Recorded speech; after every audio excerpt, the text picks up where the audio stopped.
J'invite nos 3 dirigeants à me rejoindre sur scène pour la table ronde. Donc Antoine Naman, DG de Selecta France, Thibaut Vautier, DG d'Adéco Médical, Training et Outsourcing, et Alexis de Galambert, fondateur et DG de la fabrique Cookie.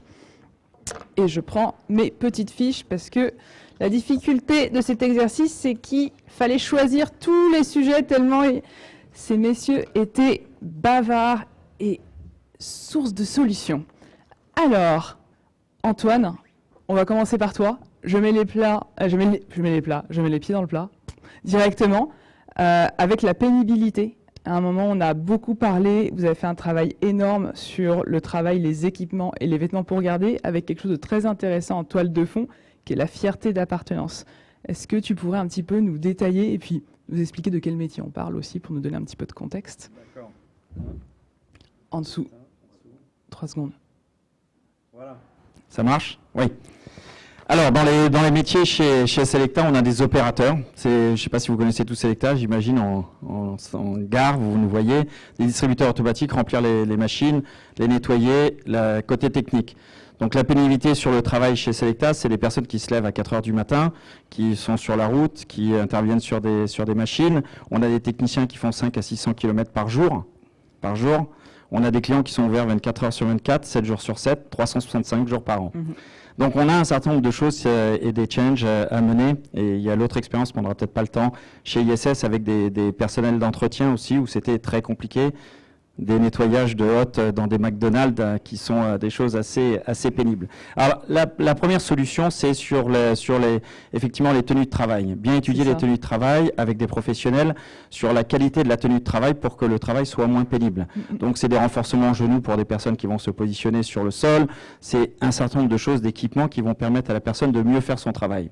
L'importance de ça, c'est pas seulement que ça soit plus facile, mais c'est de montrer aux collaborateurs, j'ai écouté le témoignage de tout à l'heure, montrer aux collaborateurs qu'on s'inquiète pour lui, on dit en anglais « we care ».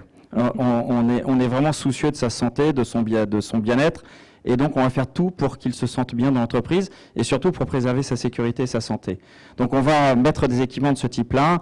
On a mis, alors il y a différents équipements possibles. On a des personnes qui ont des postures, il faut faire attention au dos, donc on va mettre des t-shirts qui renforcent, qui naturellement poussent les gens à se redresser.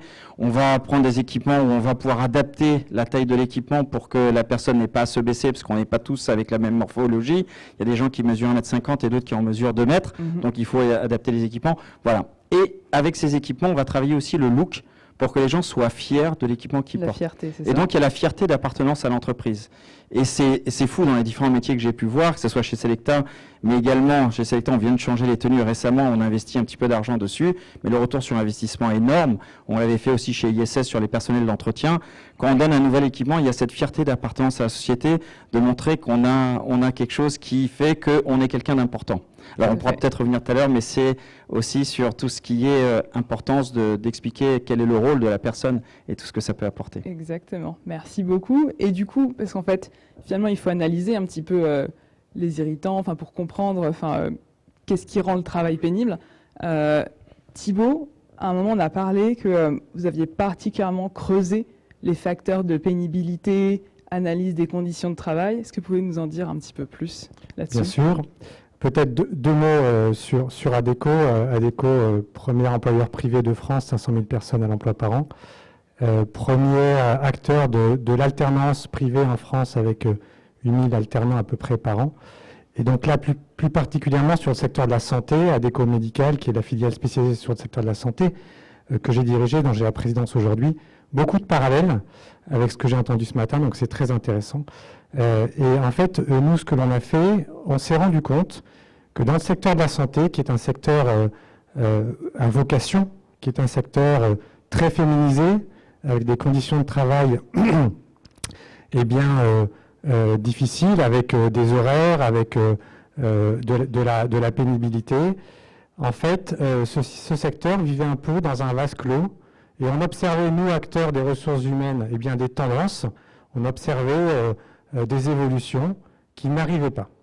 Et on s'est dit, mais pourquoi, dans le secteur de la santé, qui a des vrais enjeux RH, des vrais enjeux qu'on a évoqués ce matin, pourquoi on n'appliquait pas ces méthodes?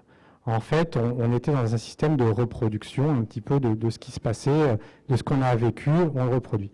Du coup, on a vraiment creusé en interrogeant, un peu comme vous l'avez fait, les parties prenantes pour comprendre quels étaient leurs enjeux, quelles étaient leurs priorités. Et après, à partir de ça, on a sorti un livre blanc qu'on a communiqué, qu'on a présenté, qu'on a partagé pour faire réagir les acteurs de la santé, et les acteurs notamment RH, sur qu'est-ce qu'il y avait comme solution, qu'est-ce qu'on pouvait mettre en œuvre, et apporter un petit peu de tout ce qu'on observe, nous, sur le monde de l'emploi, qui est notre métier et qu'on a vraiment industrialisé, pour les aider à prendre conscience. Je vais donner un exemple, le recrutement. Le recrutement, qui est notre cœur de métier, je vous disais 500 000 personnes recrutées par an à peu près chez Adecco.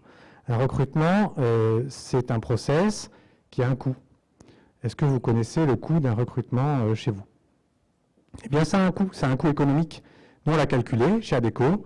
Adecco, c'est environ 500 € par recrutement. Et on recrute 500 000 personnes, 250 millions d'euros. Le coût des recrutements chez Adecco, c'est colossal. Mais juste, et encore, on l'a industrialisé.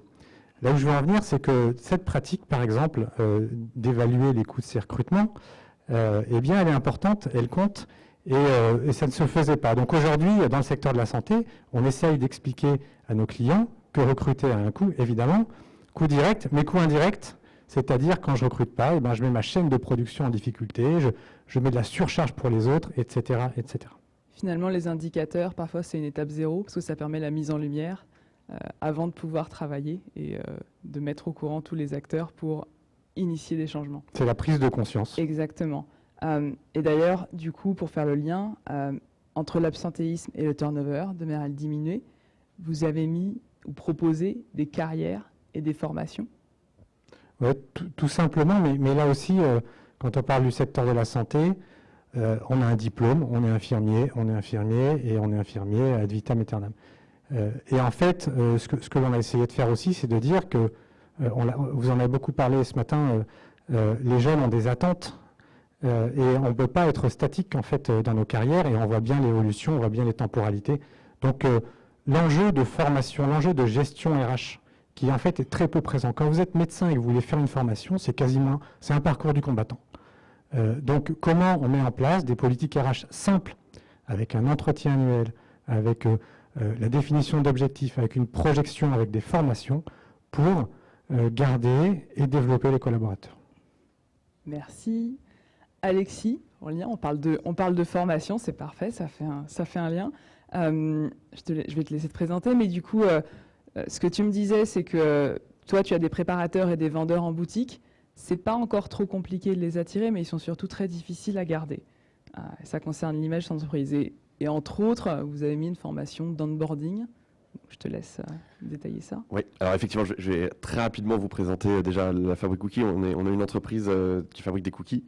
J'ai 13 boutiques, 13 points de vente, et en parallèle, les 2 tiers de mon chiffre d'affaires sont réalisés avec les professionnels de la restauration. Donc une usine, on n'est plus si artisan que ça, maintenant c'est une usine avec vraiment des ouvriers qui travaillent à la chaîne pour cette partie-là, et des vendeurs, préparateurs pour la partie boutique, donc un peu proche du travail d'un McDo, probablement un peu moins pénible, mais malgré tout assez pénible. Et effectivement, on recrute assez facilement. On n'a aucun problème. On a un réservoir presque illimité. J'ai l'impression, quand on publie une annonce, on a 500 candidatures en 2 heures. Donc ça, c'est pas le problème, en tout cas pour ce métier-là. Le problème, c'est vraiment de les fidéliser. C'est des gens qui sont jeunes, qui sont mal payés, qui ont des horaires qui sont parfois pas arrangeants, ils travaillent le week-end, contrairement à l'habillement où le vendeur attend le client, ils doivent préparer les cookies, donc ils boulent, ils cuisent, ils doivent laver au démarrage, à la fin, ils travaillent toute la journée pour être payés au SMIC, disons les choses. Donc concrètement, dès qu'ils ont une opportunité ailleurs, ils partent. Donc voilà, j'ai un vrai sujet de fidélisation de cette catégorie-là de mon équipe. Et donc ça passe par pas mal de choses. J'essaie d'améliorer cette fidélité. La première d'entre elles, c'est d'essayer de les impliquer dans l'entreprise. Le problème des boutiques, c'est qu'ils sont répartis un peu partout. Finalement, c'est des toutes petites équipes. Aujourd'hui, on est 65 collaborateurs à la Fabrique Cookies, sauf que les vendeurs, ils ont l'impression d'être 3 sur un point de vente. Ils sont très liés à leur point de vente. Et donc, ils sont liés à leur point de vente, ils connaissent pas les autres. Donc, j'essaie de les impliquer, de les faire venir au bureau, de les faire venir au labo, ce que j'appelle en fait mon usine, de leur faire un espèce de grand onboarding pour qu'ils comprennent ce que c'est que la fabrique cookie, qu'ils comprennent que ils contribuent à quelque chose de beaucoup plus grand que simplement leur point de vente. La création de la marque, tout cet enjeu-là. Donc ça, c'est une première chose. Il y a évidemment une formation, il y a plein de choses. Et puis après, on peut parler de tout ce qu'on va mettre en place. Je ne sais pas si tu viendras plus tard. Tu m'avais parlé notamment une chose toute simple, mais séminaire annuel, le fait de jouer en fin de compte sur ces choses-là qui créent un sentiment d'appartenance et collectif. Et ça, je vais essayer d'être rapide parce que je sais que le temps est compté, mais on fait un grand raout annuel où je réunis tout le monde. C'est l'occasion justement pour les vendeurs qui sont très isolés de rencontrer les autres. Et c'est valable pour les. J'ai des bouleurs, si vous voulez, qui passent toute la journée à bouler de la pâte. C'est vraiment le métier, je pense, le plus pénible de mon entreprise. Ça permet à tout le monde de rencontrer les autres. Et c'est vraiment important. Et ils comprennent les enjeux, ils comprennent les projets, ils voient où va l'entreprise. Petite anecdote rapide, c'est que j'ai vu dans vos problèmes sur votre filière les salaires qui revenaient régulièrement. Les salaires, c'est un enjeu pour tout le monde. Enfin, je pense que c'est un enjeu national. Les salaires, aujourd'hui à Paris, on vit plus avec un SMIC, mais finalement, on vit pas très bien avec un SMIC partout en France. Soit avec le pétrole à ce prix-là. Mais je pense que finalement, en tout cas ma courte expérience, ça fait quand même 10 ans que j'ai créé cette boîte. Le salaire n'est jamais un enjeu, il est jamais assez élevé. Et à l'instant où on l'a augmenté, les problèmes sont résolus pendant 48 heures, mais ils reviennent 48 heures après. J'ai constaté un truc, c'est que quand le dirigeant, en l'occurrence moi, je m'impliquais, non pas dans une augmentation de salaire, mais dans un cadeau aux salariés. Alors là, l'impact, il était exceptionnel pour un enjeu financier mineur. Porter l'attention. L'attention. Et donc, à ce raout annuel, où je les réunis tous, j'ai des gens qui ne boivent pas d'alcool dans mon équipe, donc ça arrive encore. Mais donc, j'ai offert une bouteille de champagne à tous les collabs ou une bonne boîte de chocolat. Et ben, l'effet, déjà, m'a pas coûté très cher par rapport à une augmentation ou à une prime annuelle ou à même des tickets restaurants. Mais l'effet a été dingue. J'ai eu un retour qui était vraiment plus qu'inattendu. Super, merci beaucoup. Antoine, je reviens vers toi. Il y a quelque chose en fait qui est assez bluffant. À un moment, ce que tu m'as partagé, c'est que tu as carrément opéré une bascule en travaillant beaucoup sur le sens, la bienveillance et l'empathie, de passer de c'est compliqué de fidéliser, d'attirer, à finalement les gens veulent bosser plus pour toi que pour la concurrence. Est-ce que tu peux nous en dire un petit peu? Oui, alors on pourrait en parler toute la journée. C'est des sujets très intéressants. J'ai entendu tout à l'heure dans les témoignages, bienveillance, s'intéresser aux personnes, c'est quelque chose de très important. Alors dans les différentes expériences, c'est vrai chez Selecta, c'est vrai ailleurs, on peut mener un certain nombre de choses pour changer la vision que peuvent avoir les collaborateurs de l'entreprise. Et pour ça, on travaille sur... alors, il y a beaucoup d'outils possibles, mais c'est de montrer réellement qu'on s'inquiète des personnes. Alors, l'exemple, effectivement, du patron qui s'implique, il y a plein d'actions qu'on peut mener de ce type-là pour montrer cet intérêt. Je vous entendais dire tout à l'heure que vous nettoyez les tables de McDo. Moi, j'ai mis, par exemple, dans mon entreprise, je l'ai fait aussi dans l'entreprise avant, on met un compagnie D où toutes les personnes du siège, au moins une fois par an, vont sur le terrain et font le travail de la personne le plus bas hiérarchiquement dans l'organisation. C'est une sorte de vie ma vie. C'est une sorte de vie ma vie, voilà. Et on le fait, et moi je le fais systématiquement quand je vais en province, systématiquement. Dans chacune de mes agences, je commence par une matinée, je commence à 5h du matin, et je fais 5-6 heures avec un opérateur, et je continue ma journée après avec toutes mes réunions. Donc ça, c'est la première chose. Donc la valeur d'exemple est énorme. Je pense que quand quelqu'un vous voit dans un McDo en train de nettoyer la table, je pense que pour le reste des collaborateurs, l'engagement est très fort. Après, il y a d'autres actions qui sont menées en termes d'engagement, en termes de reconnaissance, en termes de prix qu'on peut donner, en termes d'expliquer aussi le rôle et l'importance du rôle de chacun dans son job. Et j'ai eu des personnels d'entretien, ce que je disais tout à l'heure, c'est vrai aussi pour les opérateurs. Les opérateurs, c'est peut-être un tout petit peu plus facile puisqu'on est dans le monde de la nourriture, du food, donc c'est un petit peu plus sexy. L'entretien, c'est moins sexy. Je vous entendais dire que balayer une cour, c'est un petit peu compliqué. Moi, j'avais des personnes qui allaient même dans des hauts fourneaux nettoyer, donc ça, c'est très compliqué. Mais c'est de trouver surtout le sens qu'on peut donner, quel est le rôle de cette personne dans son environnement. Pas son rôle immédiat, mais le rôle global que la personne peut jouer. J'avais des personnes, par exemple, qui intervenaient dans des hôpitaux, qui nettoyaient des chambres d'hôpitaux. On essayait de leur expliquer, c'est pas le nettoyage de la chambre qui est important, c'est pas la productivité que vous faites sur la chambre qui est important. Ce qui est important, c'est de comprendre qu'il y a un malade, un patient qui va revenir dans sa chambre, et si elle est propre quand vous allez revenir, vous allez peut-être contribuer presque à lui permettre de guérir plus rapidement. à lui donner un moment pour des malades plus graves, parce qu'on était dans les hôpitaux un petit peu difficiles aussi, à lui montrer que finalement, elle va avoir un moment de bien-être dans son environnement, dans la difficulté qu'elle traverse, elle va avoir un moment de bien-être.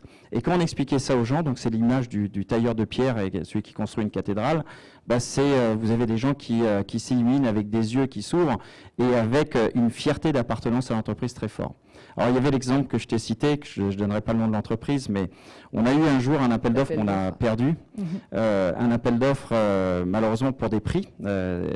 Et à un moment donné où nos collaborateurs voulaient se mettre en grève, donc on avait calmé le truc en disant non, ne vous mettez pas en grève, vous inquiétez pas, ça va bien se passer avec le prochain prestataire, parce que dans l'ancien métier que j'avais, les gens étaient transférés automatiquement au nouveau prestataire.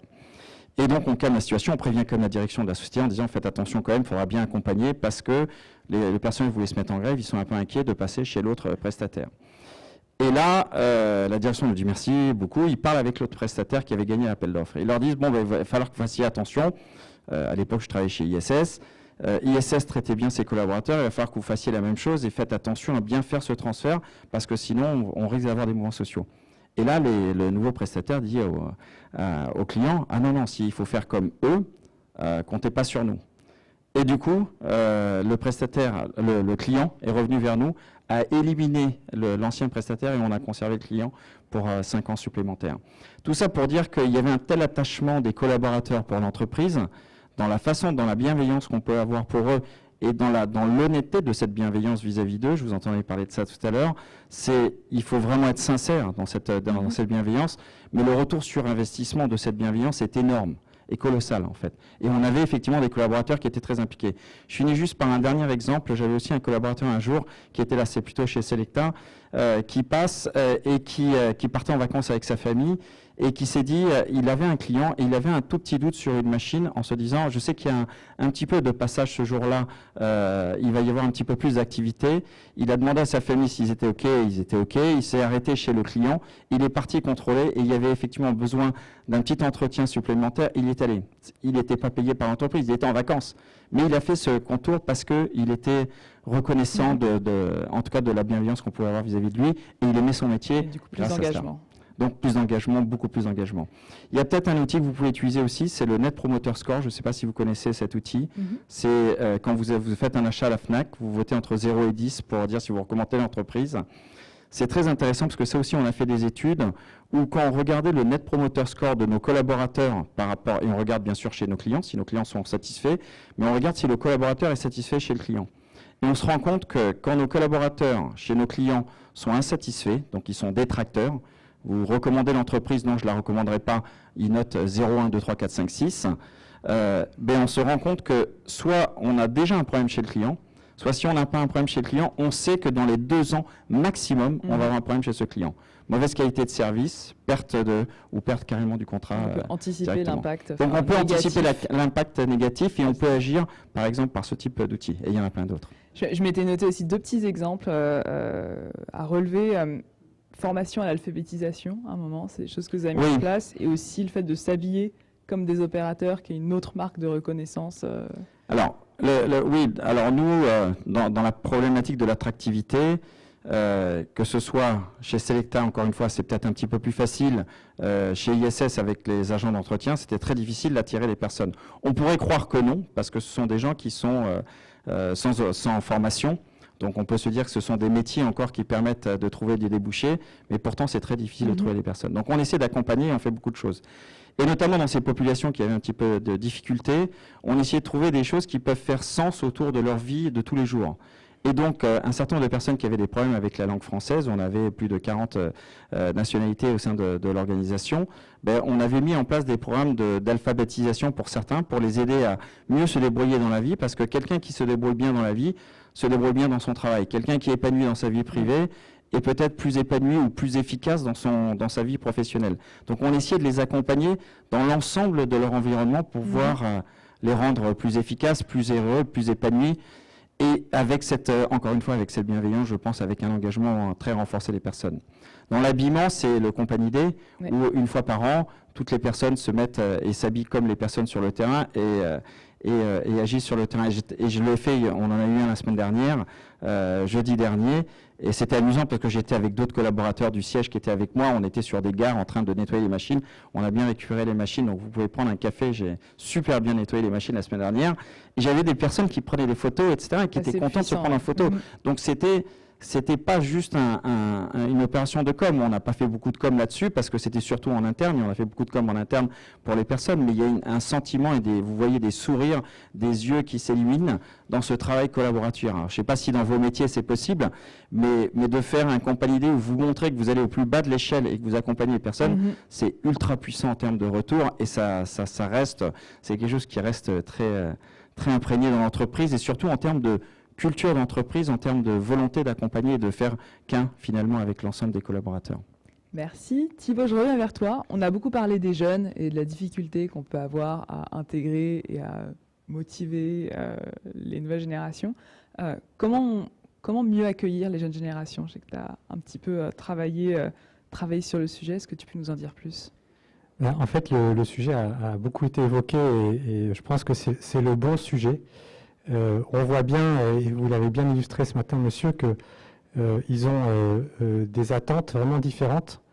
Et en fait, le premier point, c'est peut-être de partager autour de ça et de partager notamment autour des managers, des personnes qui vont accueillir, sur leur profil, leurs attentes.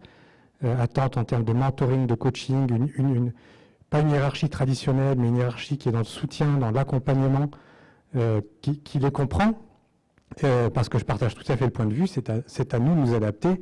On est aujourd'hui dans un environnement, un marché de l'emploi qui est dirigé par le candidat et pas par l'entreprise. Et ça, effectivement, ça va durer.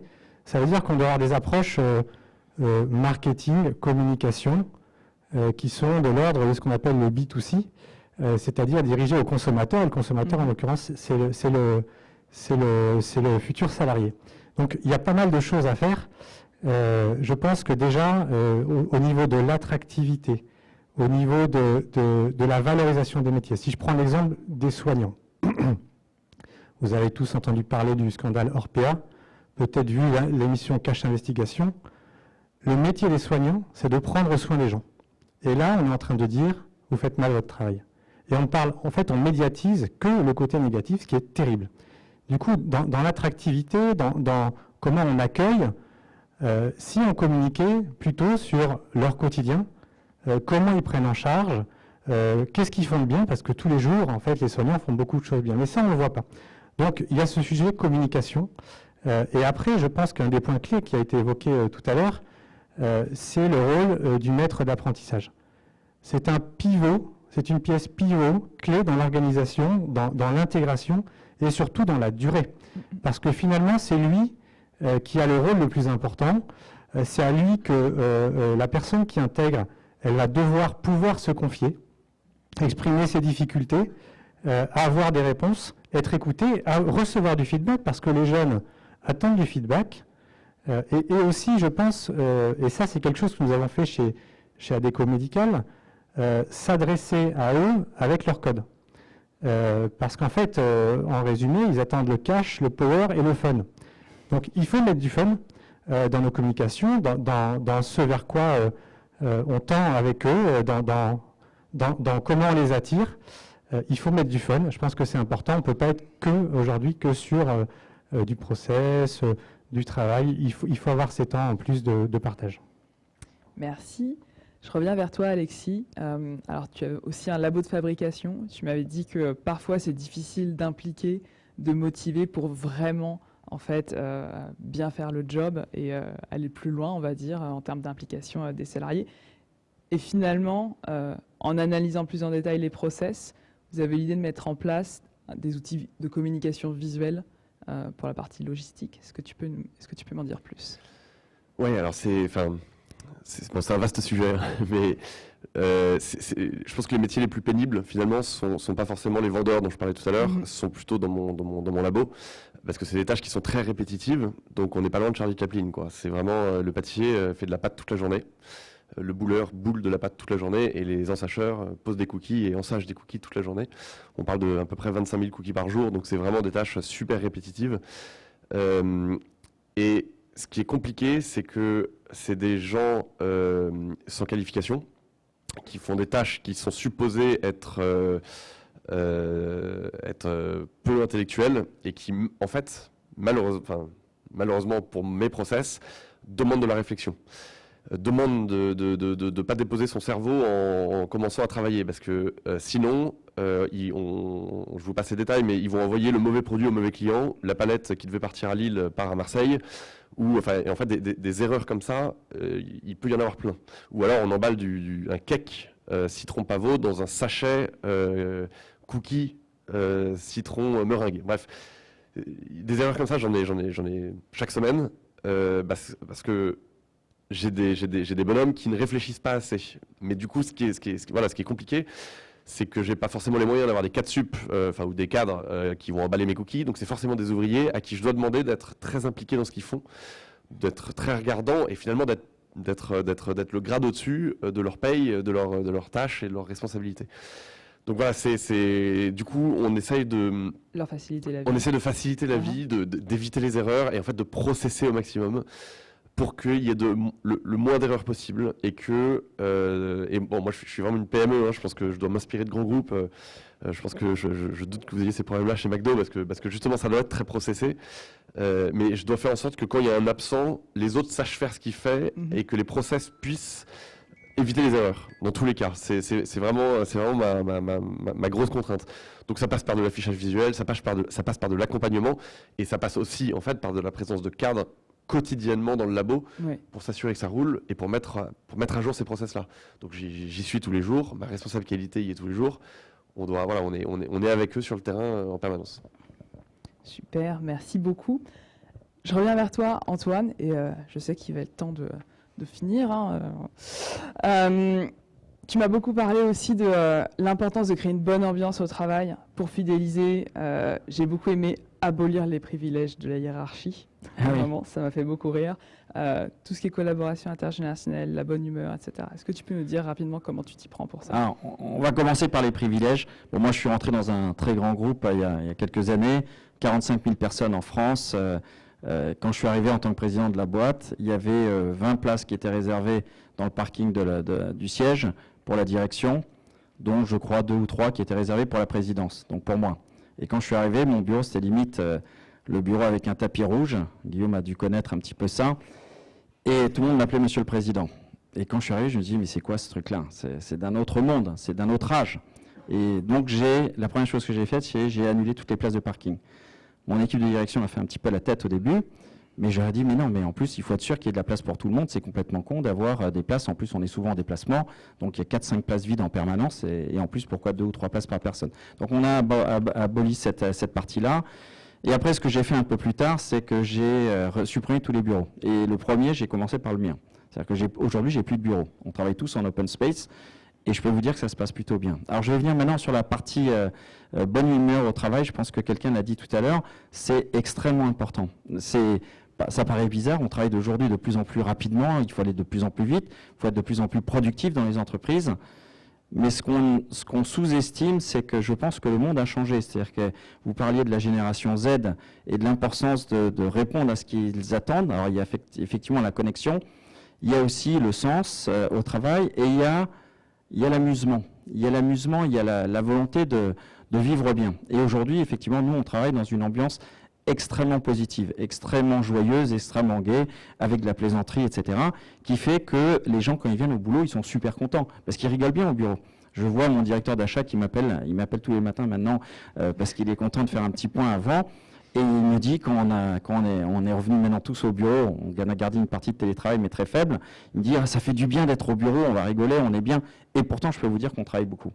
Donc cette bonne humeur, je pense que ça peut amener énormément dans le travail. Et dans l'échange intergénérationnel, on essaie de se mettre au niveau de différentes personnes. Donc on essaie de mélanger tout le monde, donc ce brassage qu'on a dans les bureaux. Il n'y a plus de bureaux fermés chez nous, encore une fois. Il y a quelques salles de réunion. Et on essaie de travailler sur différents outils pour animer les personnes. Donc beaucoup de concours, beaucoup d'animations qui permet finalement aux personnes de jouer et de se confronter entre elles et d'accompagner un petit peu les personnes. Et je voudrais revenir sur un point que vous disiez tout à l'heure, je crois, sur la partie formation, dans les témoignages qu'il y avait dans votre secteur.